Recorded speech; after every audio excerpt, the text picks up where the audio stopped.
एक बार जोर से भारत माता का जयकारा लगाएंगे। दोनों मुट्ठी बंद करेंगे, हाथ ऊपर करेंगे और जोर से बोलेंगे, भारत माता की, भारत माता की, इनकलाब, इनकलाब, वंदे वंदे, जय जोहार, जय जोहार। इतने हजारों हजारों की संख्या में आए हुए आदिवासी समाज के सभी भाइयों बहनों, माताओं, बुजुर्गों, बच्चों, आप सब लोगों को नमस्कार, सब लोगों को मेरा प्रणाम। और खासकर जो टेंट के बाहर पीछे इतनी बारिश में अपने सर के ऊपर कुर्सी लगा के लोग खड़े हुए हैं, मैं तहे दिल से आप लोगों का शुक्रिया अदा करता हूं। इतनी तकलीफ उठा के आप लोगों ने इंतजार किया हमारे आने का, मैं बहुत बहुत आप लोगों का आभारी हूं। वैसे हमारे यहाँ बारिश को बड़ा शुभ माना जाता है, बारिश को बहुत अच्छा माना जाता है। आज की बारिश, इतनी भारी बारिश जो हो रही है, थोड़ी तकलीफ तो हुई, लेकिन ये दिखा रहा है कि भाजपा का जाने का टाइम आ गया है। अब गुजरात के अंदर नई राजनीति होगी, नई पार्टी आएगी, नए चेहरे होंगे, नई क्रांति होगी। गुजरात के अंदर बदलाव शुरू होगा। 27 साल से जो ये लोग लूट रहे थे, खसोट रहे थे, अब इसको बंद करने का टाइम आ गया। आ गया कि नहीं आ गया है? अभी थोड़े दिन पहले लट्ठा कांड हुआ, सुना आप लोगों ने? किस किस ने सुना लट्ठा कांड के बारे में? कई लोगों की मौत हो गई, जहरीली शराब पीने से कई लोगों की मौत हो गई, कई लोग अस्पताल में भर्ती हुए, भावनगर के जिला अस्पताल में। उनकी हालत बड़ी गंभीर थी, जिंदगी मौत से जूझ रहे थे। मुझे पता चला, मैं दिल्ली से आया, भावनगर गया अस्पताल में उनसे मिलने के लिए। उनसे मैंने बात की, पता चला, मैंने कहा क्या क्या हुआ था? उन्होंने बताया कि शराब बेचने वाला आया था। तो मैंने कहा कि शराब छुप छुप के बेचते हैं क्या? बोले नहीं सर, रोज आते हैं शराब बेचने, खुलेआम बेचते हैं। खुलेआम बिकती है क्या शराब? आप लोगों से पूछना चाहता हूं, गुजरात में खुलेआम शराब बिकती है क्या? बोले खुलेआम बेचते हैं। हमने शराब पी और उस दिन हमारे साथ ये हो गया। मुझे बहुत दुख हुआ, बहुत गरीब लोग थे, बहुत गरीब लोग थे, बहुत दुख हुआ मुझे। लेकिन दोस्तों, मुझे ज्यादा दुख इस बात का हुआ कि गुजरात के मुख्यमंत्री भूपेंद्र भाई पटेल उन लोगों से मिलने के लिए अस्पताल नहीं गए। मुझे ज्यादा दुख इस बात का हुआ कि जिन लोगों की मौत हुई, जहरीली शराब पीने से जिन लोगों की मौत हुई, गुजरात के मुख्यमंत्री उनके परिवार के लोगों से मिलने के लिए उनके गांव में नहीं गए। हर चीज में वोट नहीं होती, हर चीज में वोट नहीं देखी जाती, इंसानियत भी तो कुछ होती है। होती है कि नहीं होती है? मैं इंसान हूं, आप इंसान हो। इंसान इंसान के दुख में काम नहीं आएगा तो कब काम आएगा? हमारे पड़ोस में अगर गांव में किसी की मौत हो जाती है, हम जाते हैं कि नहीं जाते उसके मौत में? सब लोग जाते हैं। क्यों जाते हैं? जाने से पहले सोचते हैं मेरे को क्या मिलेगा वहां जाके? हम ये नहीं सोचते। रिश्तेदारी में मौत हो जाती है, दोस्ती में मौत हो जाती है, गांव में मौत, हम सब लोग जाते हैं। आदमी दुख में काम नहीं आएगा तो फिर क्या फायदा? इंसान का जन्म बेकार है। गुजरात के मुख्यमंत्री भूपेंद्र भाई पटेल, गुजरात के लोगों की मौत हो गई, उनसे उनके दुख बांटने के लिए नहीं गए। दिल्ली का मुख्यमंत्री आके उनके पास जा सकता है, गुजरात के मुख्यमंत्री नहीं जा सकता।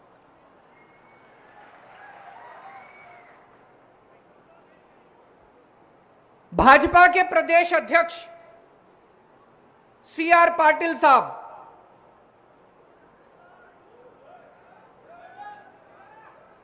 वो भी नहीं गए, वो भी किसी से मिलने नहीं गए, अस्पताल में भी नहीं गए, जिन लोगों के घर में मौत हुई थी उनके घर में मिलने के लिए भी नहीं गए।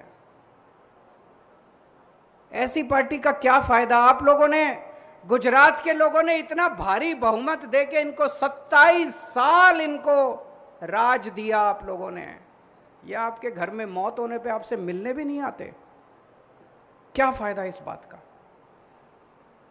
उन्हीं को साथ दोस्ती, दोस्त तो वो होता है ना जो दुख में काम आए, होता है कि नहीं होता? सुख में तो सारे काम आते हैं, शादी ब्याह में तो सब आ जाते हैं।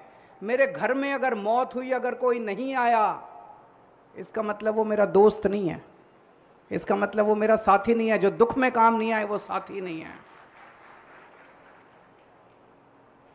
दोस्तों, मैंने पता किया, गुजरात के अंदर खूब दारू बिकती है, खूब शराब बिकती है, खुलेआम बिकती है, गांव गांव में बिकती है, गली गली में बिकती है, शहर शहर में बिकती है। कहते हैं दारू बंदी है, यहां पे तो शराब बंदी है, नशा बंदी है गुजरात में। तो ये इतनी हजारों करोड़ों रुपए की दारू कौन बेचता है?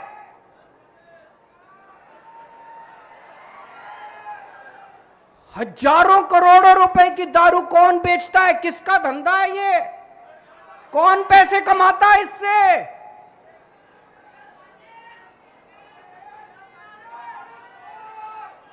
दोस्तों, अगर आप इनको वोट दोगे तो ये आपके बच्चों को दारू पिलाएंगे,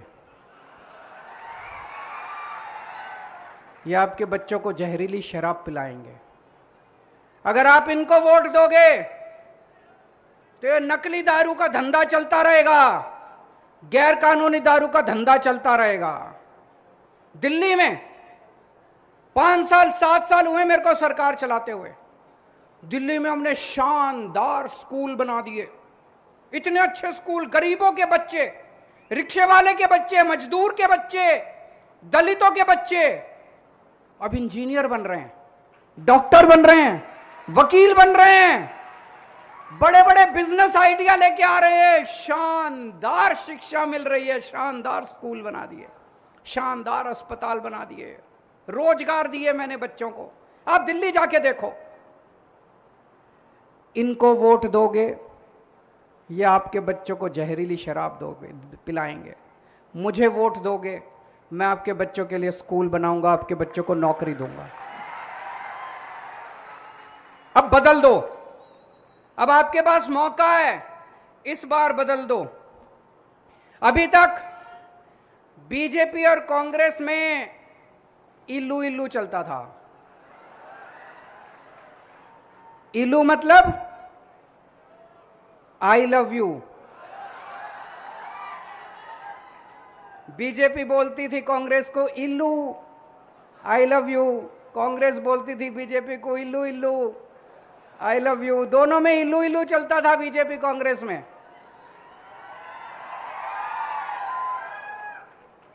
दोनों में इल्लू इल्लू, दोनों खूब ऐश कर रहे थे दोनों मिलके। आप कांग्रेस को वोट देते थे, वो जाके बीजेपी में बैठ जाते थे।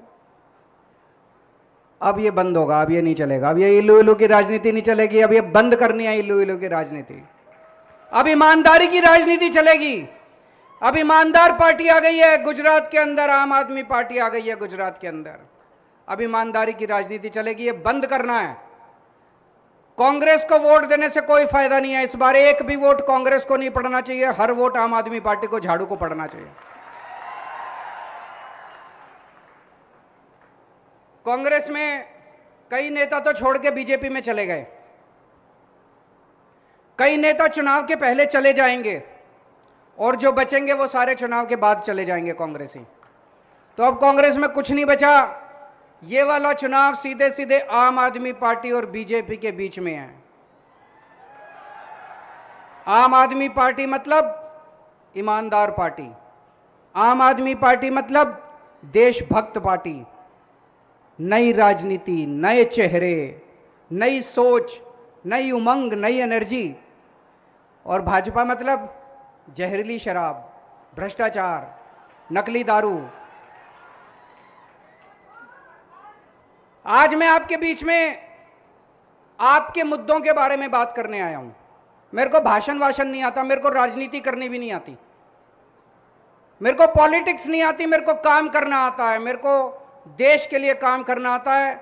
मैं भी आम आदमी हूं। आज से 10 साल पहले इस देश में केजरीवाल को कोई नहीं जानता था।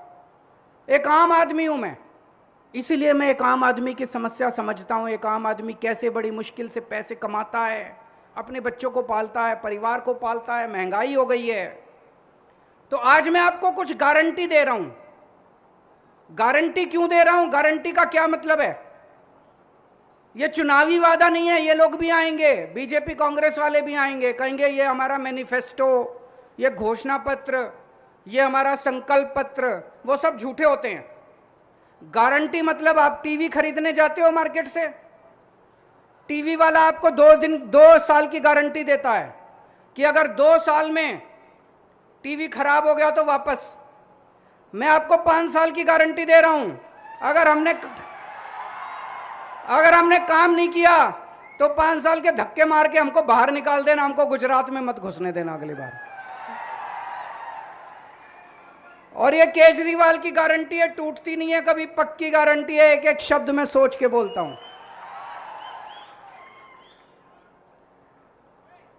पहली गारंटी जो अभी महेश भाई ने कहा, आदिवासी समाज के लिए हमारे संविधान के अंदर अलग व्यवस्था की गई है।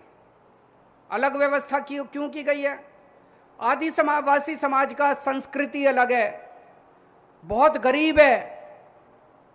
इसीलिए बाबा साहब अंबेडकर ने, संविधान के निर्माताओं ने आदिवासी समाज के लिए 5th शेड्यूल बनाया, 5वां शेड्यूल बनाया, लेकिन किसी ने लागू नहीं किया।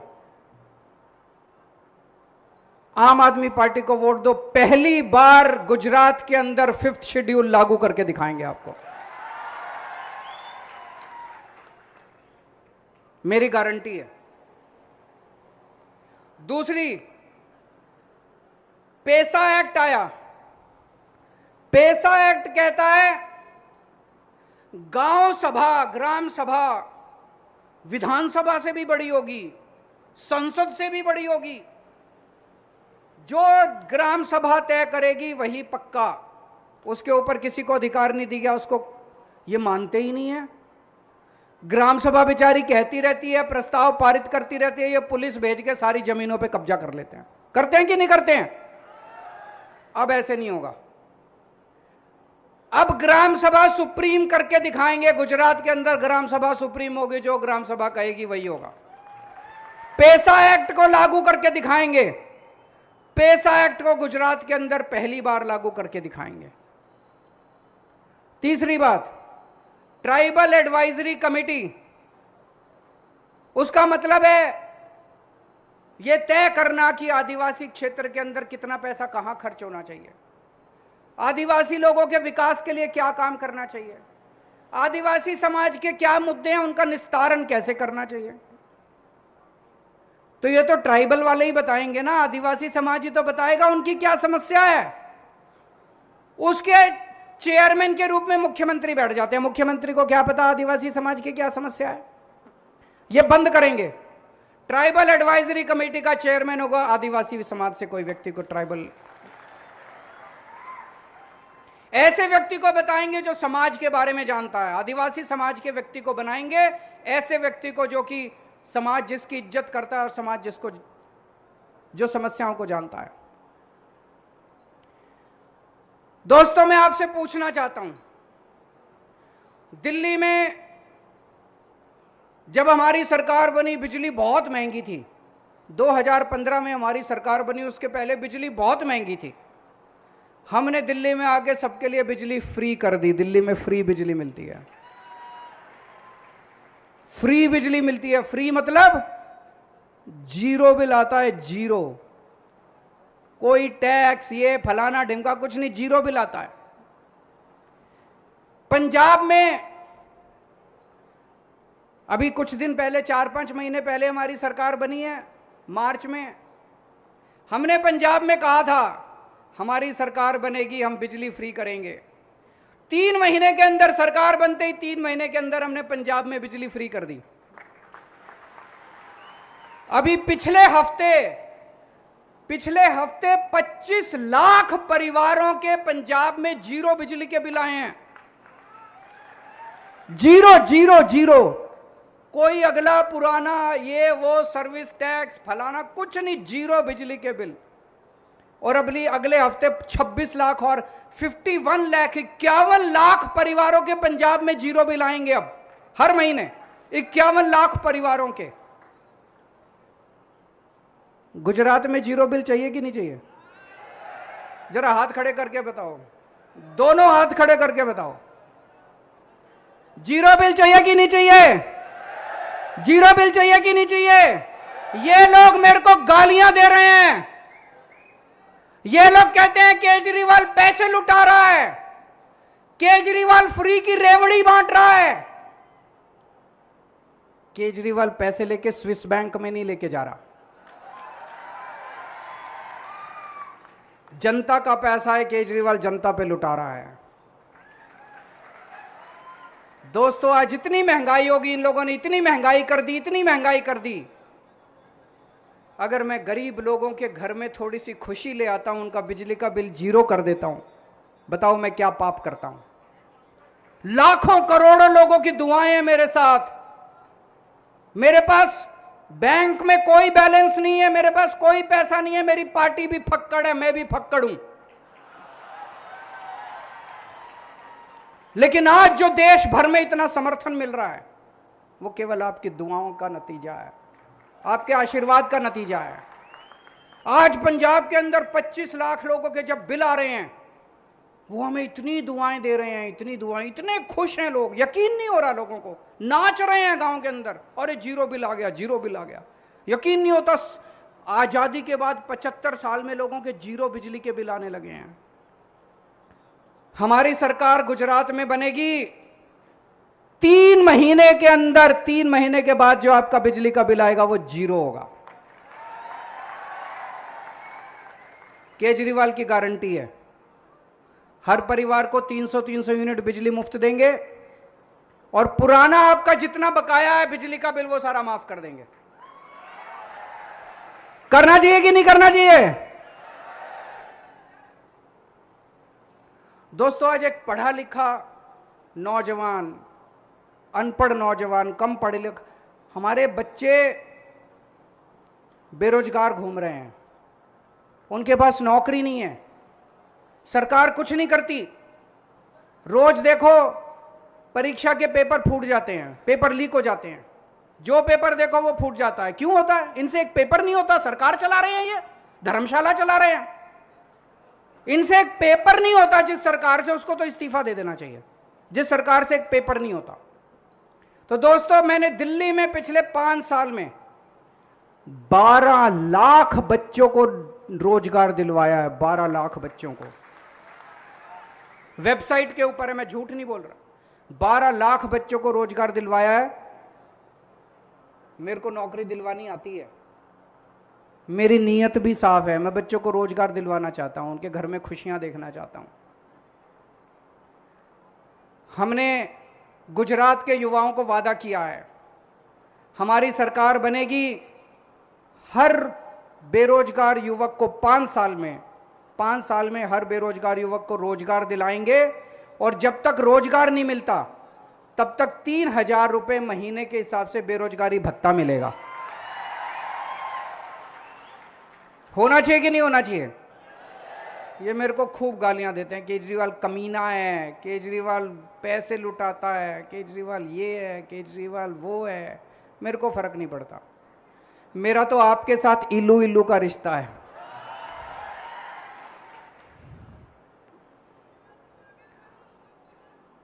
मैंने पूरी प्लानिंग करी है, महेश भाई के साथ बैठ के, गोपाल इटालिया के साथ, ईशुदान भाई के साथ, इंद्रानिल भाई, सबके साथ बैठ के मैंने प्लानिंग करी है।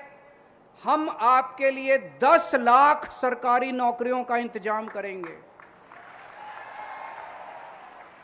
10 लाख सरकारी नौकरियों का इंतजाम करेंगे, उसमें आदिवासी समाज को पूरा हक मिलेगा, उनको पूरा अपना कोटा मिलेगा।